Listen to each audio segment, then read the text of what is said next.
Thank you, President John. Excuse me. I messed up. That's all right. I didn't have the agenda in front of me. We have a new member induction that Robin's going to lead us in. I got carried away there with club announcements. Sometimes when you're having fun, you just lose track.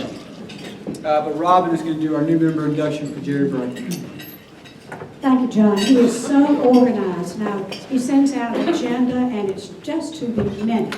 And it's sitting over there, and somebody did this. I thought, oh, I didn't get the memo. But I had talked to Bob Elling and Jerry Bright, and if you will come forward.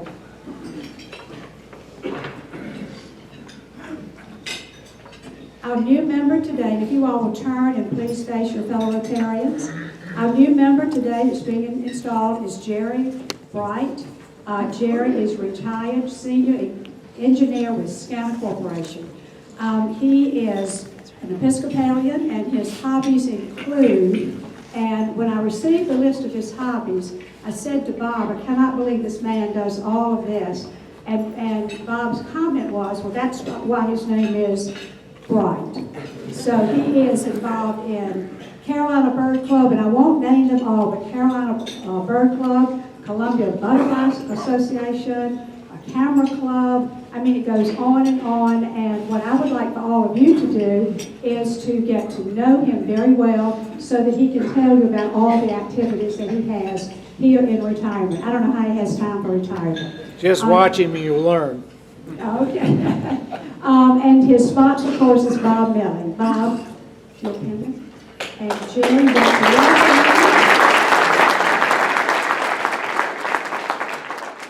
and as I said, we want you to get to know all the members of this club and have experiences with them, share experiences with all that you do. And if you'll turn and face me just briefly, you will have a fireside chat coming up with the past presidents, and that will be scheduled in the very near future. At that time, you'll learn even more about Rotary and how you can be involved. I think you've already seen all of the involvement that this club has, and we look forward to you being part of that. We welcome you on behalf of the entire Rotary Club. Welcome to Rotary.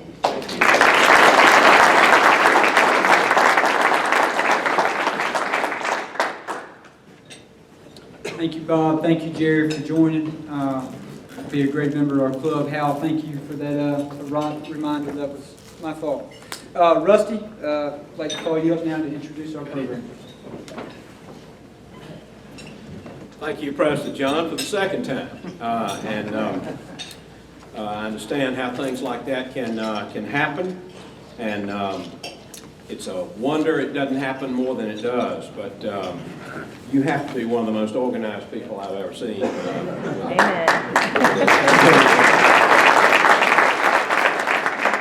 It's nice to know that even John can make a mistake. Our speaker today is Jim Clements, the president of Clemson University. And in spite of Jimmy Derrick's pointed reminder that he's a Gamecock, and we're delighted that you're a Gamecock.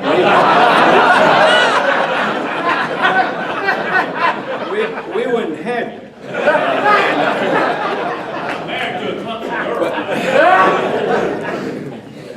We all aspire to a better life. Jim Clements became Clemson's 15th president on December the 31st, 2013, after serving nearly 5 years as the president of West Virginia University. He is also a professor in the School of Computing, College of Engineering and Science at Clemson. Jim is a nationally recognized leader in higher education who currently serves as the chair of the Association of Public and Land-Grant Universities, which is North America's oldest higher education association. Annually, its 240 member institutions enroll 4.7 million undergraduates and 1.3 million graduate students, award 1.1 million degrees, and conduct $41 billion in university-based research. Jim also co-chairs the U.S. Department of Commerce's National Advisory Council on Innovation and Entrepreneurship, and is a member of any number of other very similar organizations. He holds BS degrees a BS degree in computer science, and an MS and PhD degree in operations analysis, all from the University of Maryland, and an additional master's degree in computer science from the Johns Hopkins University. He's published more than 75 papers in the fields of computer science. While he was at West Virginia University, that school set records in private fundraising, enrollment, research, and patients served through the health system, and reached 95% of its $750 million capital campaign goal 2 years ahead of schedule.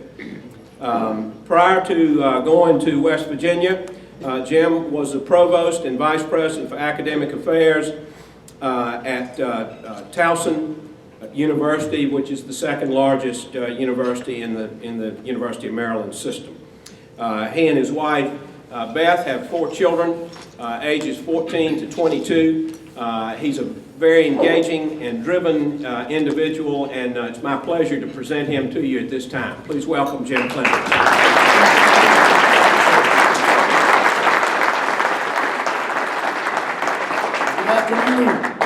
Good afternoon, and thank you, Rusty, for that very kind introduction. And thank you all for the invitation to be here today. I want you to know I'm thrilled to be with you. I'm really thrilled to be with you. And the reason is we share a common goal. We share a common goal, and that is to make a difference in the lives of other people. And I love the opening prayer, who so very nicely asked us to do even more to make a difference.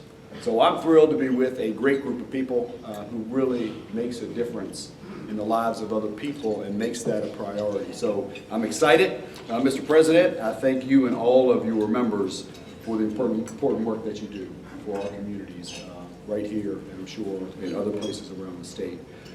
Bill, it was mentioned that your daughter-in-law works for Clemson. She, sir, is a star. I could not function without her. She is literally an A player, and sir, your son is a gentleman and a wonderful guy, and I'm thrilled to know them both and thrilled that I can tell them that you were here. So it's great to be in Columbia. As many of you know, Clemson has a really strong presence here, probably a bigger presence and stronger presence than you might realize right here in the capital city and in the Midlands. We have almost 8,000 Clemson alumni right here, and almost 2,000. That's almost 10%. Almost 2,000 of our current students are from the Columbia metropolitan area. Keep sending us your best and your brightest. All right, we'll take them. We'll take them. That includes, by the way, we have 700 students from Lexington and 900 from Richland. Some of the things we have going on here at our Sandhill Research and Education Center, we house many programs that benefit the Midlands, including the Institute for Economic and Community Development, Leadership South Carolina, Agribusiness and Emerging Farmers programs, plus we have numerous community events, and we make our facilities available for local meetings and conferences. So we want you to know we appreciate the opportunity to be here with you and partner in this area. And of course, as a great land-grant institution, we have extension offices across the great state of South Carolina. So we also have educational research collaborations with the Midlands Technical College, with the University of South Carolina, and Benedict College, as well as partnerships with many area high schools, and we're proud of that, and with many local businesses. So in other words, as you can see here from today, there are a lot of tigers roaming around in this area, and we like that, we like that. Before I really start, I want to tell you a little bit about myself, so you know me as a person. And why I'm so excited about leading what is one of the nation's best colleges, and truly a great public land-grant university. So from Rusty's introduction, he covered a lot of territory, and I appreciate that, sir. But most important thing for me, what I'm most proud of, is the last thing you said. I have a wonderful wife. Her name is Beth. We've been married for 24 years. We have 4 wonderful children. We have a boy by the name of Tyler, tall, skinny redhead. He's 22 years old. If anyone ever sees, if you're on campus and you see Prince Harry walking around the campus, that's my son. Literally, my son looks exactly like Prince Harry. We have identical twin girls, Hannah and Maggie. They are 19, They were both in the honors program back at West Virginia. Hannah transferred. She is a sophomore at Clemson. Her identical twin, Maggie, stayed back at WVU because she has a horse, she has a dog, and she has a boyfriend. For those reasons, she stayed back. And I couldn't convince her. We also have a little girl, Grace. Grace is 14. Grace has multiple special needs. We never thought she would walk, crawl, or run. She does all of those things, and she is an incredible gift to us. Greatest kid ever. I was born in Arlington, Virginia, basically Washington, D.C. Lived there for 4 years. I spent 40 years in Maryland, most of my life there in between Baltimore and Washington. I spent 5 years in West Virginia. I'm a first-generation college graduate, meaning my parents didn't go to college, my grandparents didn't go to college. In fact, we don't think my grandparents graduated from high school. We know one had a 4th grade education. We know one had a 6th grade education. We know one had an 8th grade education. The other, we don't know. We think she might have graduated from high school, but we have no proof. That would be my father's mother. My parents didn't go to college. One of my grandfathers was a coal miner. The other was a firefighter, and that's what they did. So my parents, although they never had the opportunity to go to college, what they taught me and my 3 older siblings, I'm the baby of 4, is the value of hard work, the value of honesty. When you make a commitment, honor it. And they taught us the value of education. And they said, if you want a better life, that's your path, is to get a formal education. So my 2 older sisters, my older brother and I listened to my parents. We listened really, really well when they said go to college. So between the 4 of us, we have 11 college degrees. Yeah, we took it pretty seriously when they said that. We have 4 undergraduate degrees, 5 masters, and 2 PhDs. My brother and I literally graduated side by side with our PhDs. My parents probably one of their most proud days of their lives, knowing they never went to college to see my brother. He was a mathematician. I'm a computer scientist, but it was a pretty cool day. What they've always taught us is that education is the key, not just for an individual, but for society as a whole. And that's why I got into education. That's the sole reason, because I wanted to give people an opportunity the way that I had been given an opportunity through a formal education. So I spent 20 years in the university system of Maryland at a great school called Towson University, very similar in size to Clemson. Spent 5 years as president of West Virginia. I loved WVU. It was a great place, great people, salt of the earth, good, hardworking people. And I loved it there. And I never thought I would leave, except for one place. If one place called, I would leave. And that was Clemson. And they called. And when they called, it was a terrible time because my twins were freshmen. I'm like, I can't leave. But they kind of kept calling. And we ended up making a visit, and we fell in love with it. But we've had a relationship with Clemson that goes back a long time, a really long time. My wife's 2 brothers studied at Clemson. So I would never, ever tell you my wife's age. I would never do that. But 34 years ago, when she was 13, her older brother, Greg, left upstate New York to attend Clemson. And she fell in love with it at the same time that he fell in love with it.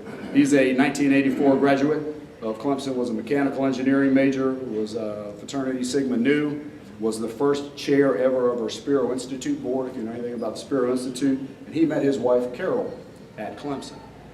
Then Beth's younger brother, my wife's younger brother, Gene, went to Clemson. He was a 94 graduate, Sigma Chi. He was an industrial engineering major. And my whole life, my kids have been walking around in Clemson stuff. Clemson hats, Clemson shirts, shorts. Can you hear me better now? Yeah, sorry, do I have to start over? No, please don't. Okay. So my brothers-in-law, they always brainwashed my kids that Clemson's like the best place in the world, and that's what they always told me. So my brother-in-law, Gene, the one I was just talking about, graduated in 94, he has a dog by the name of Banks. And I was watching, just figured the guy liked money. You know who that dog is named after, right? Banks McFadden, right. So that's how deep orange blood there is in my family. So when they started to call me about the job, I did a little research. And we have a guy by the name of Dr. Jerry Reel. He's a university historian, and he wrote a book. I don't know if it's better. Yeah. All right, so he wrote a book, and it was the history of Thomas Green Clemson and it talked about his family tree. So I started to research that. And it turns out, and you can read this book, published many, many years ago, Thomas Green Clemson's great-great-grandfather, his name was James Clemson, believed to be the son of James Clements, spelled the way I spell my name. Spelled the exact way that I spell my name. It's in his book, published many, many years ago. So Thomas Green Clemson also spent most of his life outside of Washington, D.C., in Maryland, same area where my father grew up. Same area where my father grew up. And if you Google Clemson family coat of arms, it talks about the history of the name, the family name, it will tell you that the name Clemson and Clements are one and the same, derived from the same root, just spelled differently. So until somebody proves me wrong, I'm claiming kinship. I am related. Now, if you want to do your research, you may prove me wrong, but there are a lot of signs that say I could be related. So in my 26 years in higher education, I've seen how education changes lives. Think about where you might not be if it wasn't for Clemson or University of South Carolina or the Citadel, or Wofford, pick your place. It changed your life. It helped get a better path for you. So that's why I got in, and that is what motivates me. So it's been a little more than a year. I'm now in my second year. Actually, I started in December 31st, 2013. So I'm actually in my third calendar year. It's only been like 13 months. My first year has taken me around the complete state. All the way from the foothills to the coast. This is a beautiful state. Beautiful state. Filled with great people. Really good people. Really good people. I've learned that we have incredible students. We have incredible faculty and staff. They're very dedicated. We've got great alumni, and I believe our campus understands our mission is to make a difference. Our mission is to make life better for others, and I think we do it really, really well. So I believe that the people in this state really value higher education, just not at Clemson, but at other places for the public good, and we appreciate the support, and we never take that for granted. We appreciate the support, and we try to do our best with the resources we have. So there's been a lot of successes, a lot of accomplishments in the last 13 or so months. I want to brag about a couple of them, okay? And some of these you know, some of you might not know. Just a few months ago, we learned that U.S. News and World Report ranked us as one of the top 20 public universities in the country. That is a really big deal. It's a really big deal. There are thousands of colleges and universities in the country. To be in the top 20 is a significant statement. That was a goal set by President Emeritus Jim Barker and the Board of Trustees more than a decade ago. And it took the work of many people over many years working together to achieve that goal. Relentless focus on academic quality. For those who go to Clemson or will go to Clemson, academic quality, first and foremost. Other national rankings for us. We've been ranked for value, best value in the country, number 7 in the country. For return on investment, number 7 in the country. For supercomputers, number 4 in the country. For career services, number 4 in the country. For best places to work, number 3 in the country in higher ed. For the quality of student life, many rankings in the top 5, and is having one of the happiest, number 1 or number 2, depending on the publication, happiest students in the country. Our students love being on the campus. So U.S. News and World Report also ranked us number 7 nationally as one of the most efficient universities. Here's what efficiency means. Efficiency is a measure of outputs over inputs. It means we do a lot with the resources we have. So we try to be really good stewards of the resources, whether it's state dollars, tuition dollars, donations, industry partnerships. We try to make sure we give a good return on that investment. And to be ranked number 7 in the country is pretty special. We also ranked as the number 1 most fun college in the country. So if you're a parent out there, it's okay if your students have a little bit of fun. They need to know where the boundaries are, where the lines are. But one thing I say, if you look at our graduation rates, that's what's probably the most important. Our students graduate at a rate of 82%. 82%. So if you send them, we're going to graduate them. That is 23 points higher, 23 points higher than the national average for all universities. It's 30 points higher. 30 points higher. That means 3 out of 10 kids will graduate from Clemson compared to other schools. 30 points higher than the national average for all public universities. Academic quality is important. We want to graduate our students. So 2014 has been a groundbreaking year for the university, literally groundbreaking. We've got shovels in the ground all over the campus. We have a lot of construction going on. A lot of dirt is getting moved. We have more than a million square feet of construction, replacing badly outdated student housing and infrastructure. We're trying to build for the future, adding state-of-the-art academic and research facilities, as well as competitive athletic facilities. If you come to the campus, you're going to see a lot of cranes and a lot of buildings going up. Short-term inconvenience, long-term the right thing to do. We're very strong financially. We have very strong ratings financially, and the current economy makes this a great time to build. We don't want to miss the window of opportunity. So other good news to share. Last year we set a record in private fundraising by raising more than $115 million. That's a record for us. Those of you in here who support the great university at Clemson, we appreciate that very, very much. We're in the middle of something called a Will to Lead campaign. Our goal is $1 billion. We've raised more than $860 million. When we hit the $1 billion goal, we'll be the first university of our size, with an alumni base our size, to reach that goal. One thing is important for you to know, it's not about the number. The billion doesn't really mean anything. It's about the same thing you're about. It's about making a difference. Those dollars are used for scholarships, kids who would drop out. It's used for research that saves lives and changes lives. So it's about impact. That's what it's about.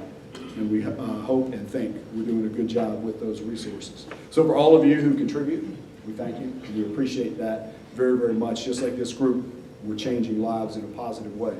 So I know there are some students out there who are in high school that might apply. Others have told me they have a child in high school that's going to apply, just so you know. Last year we set a record for undergraduate applications. We had 21,000 applications for 3,400 spots. Think about that. That is a testament to quality. That's a testament to quality. That was a record. This year we're 10% ahead of that record, meaning we will probably have 23,000 applications for 3,400 spots. So if you have a child who's in high school, tell them to study, study, study, study, study.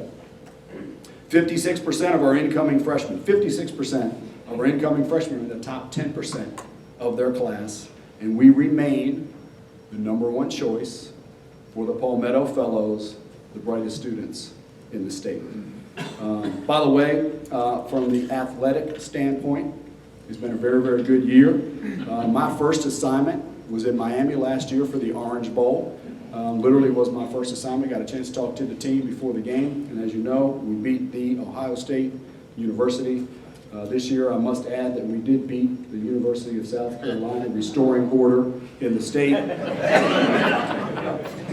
And then we beat Oklahoma in the Russell Athletic Bowl. I did not know this until I was on the field for the game. Oklahoma has the winningest program since World War II in the country. So in the last 4 years, there are only 2 major conference coaches who have 4 straight 10-plus winning seasons. Dabo Swinney, and can you guess the other? If you follow sports, you'll probably know. Think Alabama, Nick Saban, okay? But here's the difference. In our last 2 bowl games, we beat Ohio State and we beat Oklahoma. In Alabama's last 2 bowl games, they lost to Ohio State and Oklahoma. So look, we're doing well. Our football program is only going to get better. Our recruiting class is ranked #2 in the country. We're getting a lot of top-notch talent. But our student athletes graduate. I shake their hand at graduation. Our student athlete graduation success rate is #3 in the country. If they come to play, they will graduate. Looking ahead to 2015, we have a lot going on, a lot of progress, a lot of promise, a lot of things that we're excited about in the future.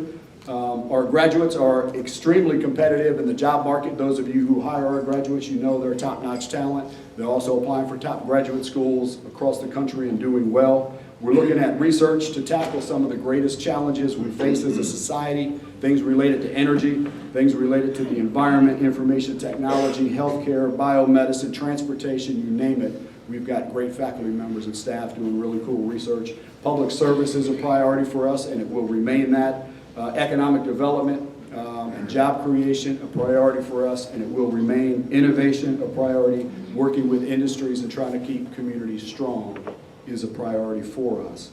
So to ensure that we continue with a strong momentum, we've kicked off a new strategic planning process, really looking at where we want to be in the future. University is 125 years old. I'm challenging the campus to think 25, 50, 75, 100 years into the future, just as Thomas Green Clemson once did. So we want to continue our undergraduate quality. We all know that we're known for quality, but we're also going to push graduate education, and we're going to push research that makes a difference in the lives of others.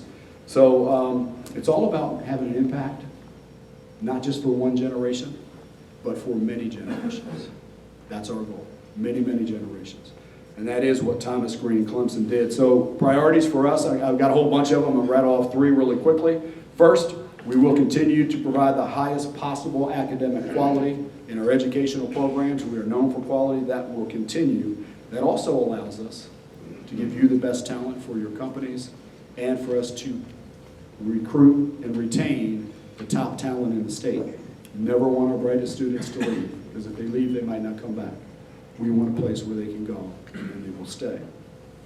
So we're educating the workforce of the future, and we're proud of that and the impact that we have. Priority number two, we commit that the state will be our campus.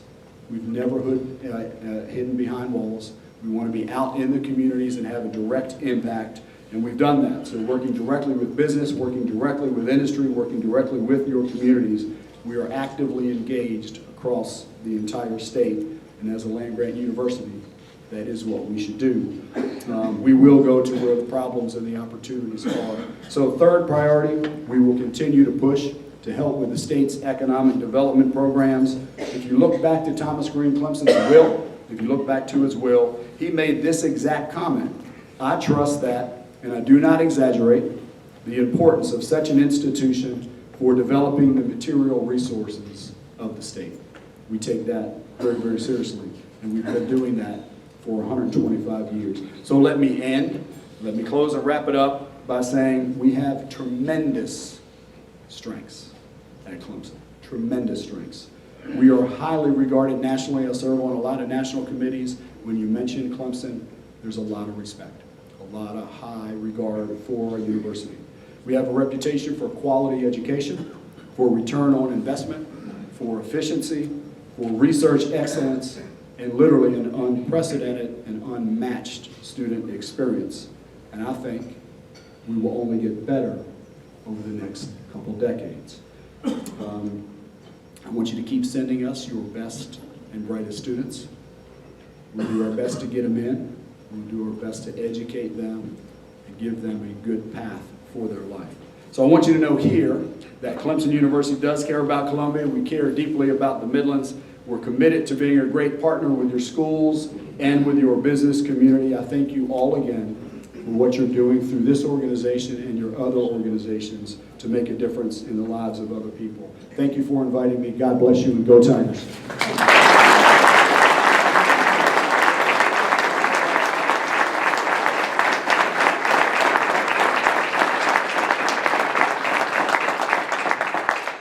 Thank you. Your fine president has said we have a couple minutes for Q&A. Anything is fair game unless it's legal or human resources related. Otherwise, I can take the question. Yes, sir. What's the ratio of girls to guys?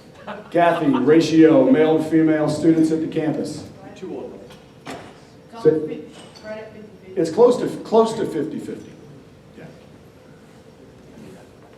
Jim, could you tell us a little bit about the I-CAR program? Yeah, I'll tell you what, when I was first getting recruited, that's one of the places where they took me. It is unbelievable. If you have not been out to Greenville to see the Clemson University International Center for Automotive Research, we were literally written up last year as one of the top 12 most innovative universities in the country. And one of the reasons why we were was because of our enterprise campuses. So CU ICAR works with international companies from, obviously from around the world, a lot of educational programs, research programs, but it is a hub of innovation. And the U.S. Secretary for Commerce came and made a visit, and her view was that that is exactly, in terms of innovation, what the company needs to do. It's a perfect blend of higher ed, industry, with some government support to get it going and to create jobs. So I'm really excited about what's happening there. It's spectacular.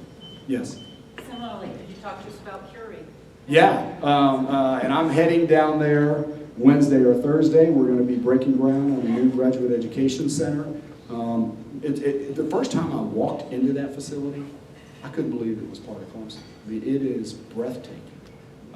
The latest and greatest technologies, again, that being just like a CUI car, bringing together industry, the community, and the university to make a difference. It's special, and it's growing.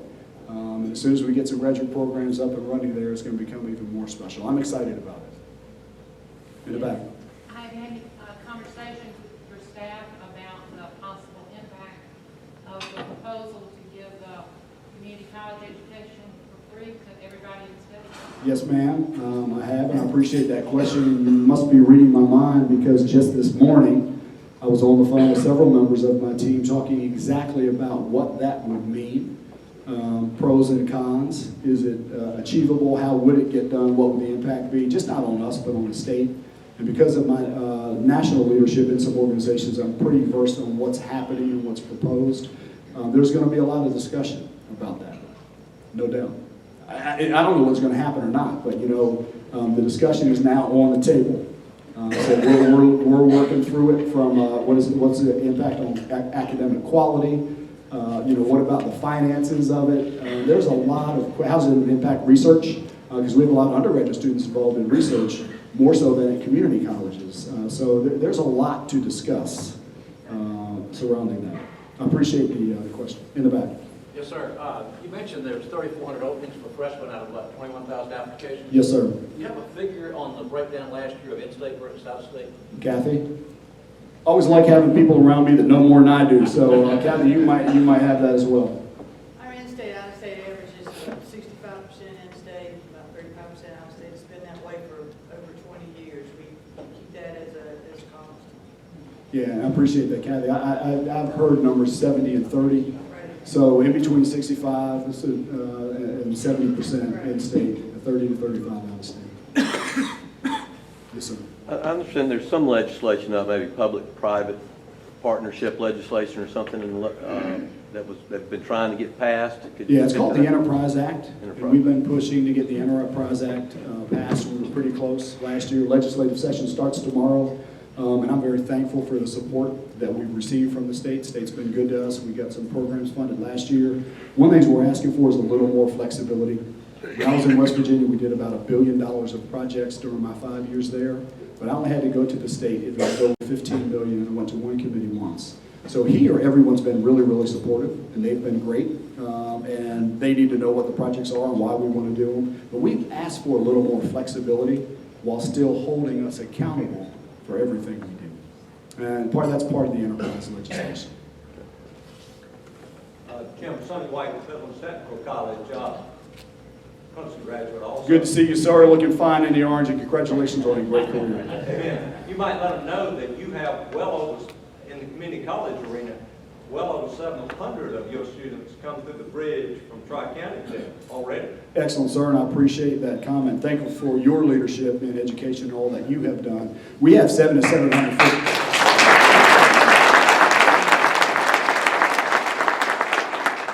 We do have 700 to 750 students that come through every year through the Bridge program. It is spectacular, great partnership.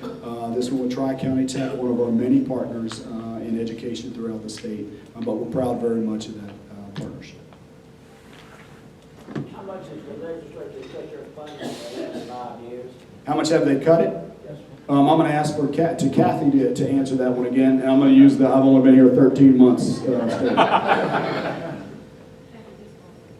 Well, I'll give it a little more of a context from the 5 years. And before the Great Recession, we were at what our funding level is compared to maybe, we've gotten a little bit of money back in the last couple of years for some projects, but on our PSA side, we lost about 42. We lost somewhere around 45 or 50% of our budget. We were, as far as our state budget side, between 07 and 09. Our E&G regular budget was, we lost about 50 million there. And on our public service side, we lost about 20 million. And Dr. So Coleman, we're getting some of it back now. by the way, Dr. Coleman does a great job, and she's wearing multiple hats. But that's one of the reasons why we're asking for a little more flexibility, a chance to be a little more entrepreneurial and innovative, again, while still being held accountable. And look, hey, we know money's tight. Money's tight. But we need to become a little more creative, a little more entrepreneurial, so we need a little flexibility to do that. I think we have time for one more, Mr. President. Yes, sir. I feel like I've got. Hey, wait a minute.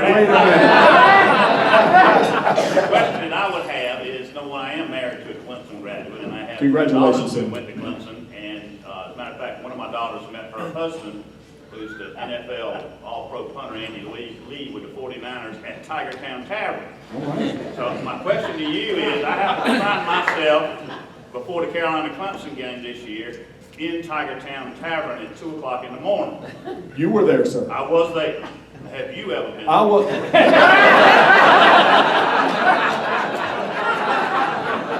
Not at 2 o'clock in the morning, sir. Hey, look. Let me say this, and that's a great question because it makes me think. So you're a South Carolina guy, right? I'm all about collaboration. Harris and I get along really well. We collaborate. We've pledged to kind of work together. Glenn McConnell and I get along well. We've pledged to work together. I love David Cole at MUSC. He's a great guy. If we all gather together with our community college, technical college systems, and the major universities, we're all in it for the same reason. We all want to make a difference. And I can understand. When I was back at WVU, we had a big rival. It was University of Pittsburgh. We had a backyard brawl every Friday after Thanksgiving. But when I first started, my first month, a couple weeks on the job, I called the chancellor at the University of Pitt. And I said, hey, I understand. We have a big game. I understand we like to beat up each other on that day. I said, but the rest of the year, let's work together and try to make a difference. And I think Harris, Glenn, David, and myself, and others are working together. We're working together. So, football games, basketball games, basketball game. For the rest of the year, we try to collaborate to make a difference for the state. So God bless you all. Thank you for your time.